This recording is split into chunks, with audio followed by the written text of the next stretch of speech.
Pansa's ordered some more of the king's grass, the vetiver grass. We have some, but we don't have enough, and it was just easier and very inexpensive to order it online. So this box, including delivery, cost us 450 baht, and they've come in these bundles that are very tidily packed, beautifully done, that have got roots already, but we're going to soak them in just a couple of centimetres depth of water for 2 or 3 days just to stimulate that root growth.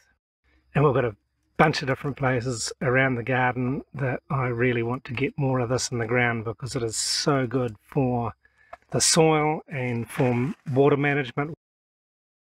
This is the next step in our experimentation with vetiver grass, or as it's known here, the king's grass. I've now had the vetiver grass soaking for 1 week already. I'd checked it after a couple of days and it wasn't quite ready, but now it's looking good. It's got some new growth at the top and the root growth is looking really lovely. So I will unbundle these and separate them out and then prepare the ground for planting. I've got to get the weed whacker out and cut back the weeds in the grass a lot because it's pretty overgrown down there.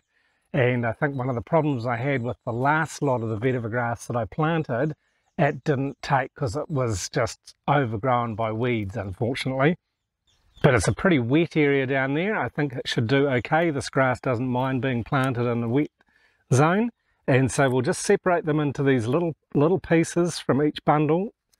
They come with a whole lot of these together, and we'll just be dropping these into a slit in the ground. Just cut a slit with the spade, drop them in, put the pressure on and carry on. They're pretty quick and easy to plant, and hopefully we'll get better results this time. I'll certainly be paying more attention to them. They should be getting enough water, but we'll keep a check on that, and I'll make a better effort to keep the weeds clear from around them so at least we can see what's happening with them rather than the vetiver grass being overgrown by weeds.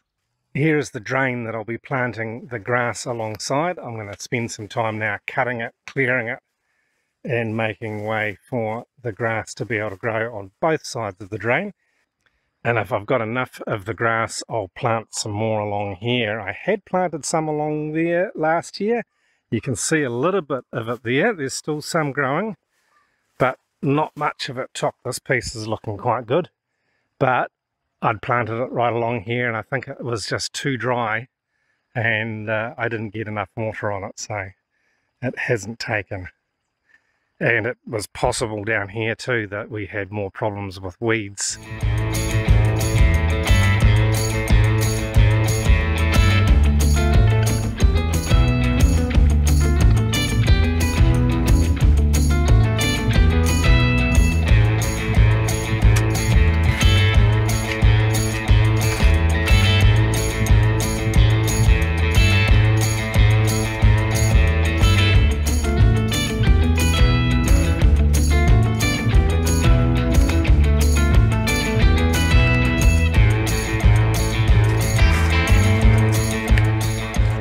Well, there's a start to our vetiver grass planting. I've popped some in the ground now, but it's getting a bit too hot in the day, so I'll finish it off later this afternoon. If you are interested to know more about vetiver grass, or as they call it here in Thailand, the king's grass, you can check out this video here. It's got a lot more information. Give it a look. I hope you enjoy it. If you've enjoyed this video, give us a like. Thanks very much for watching.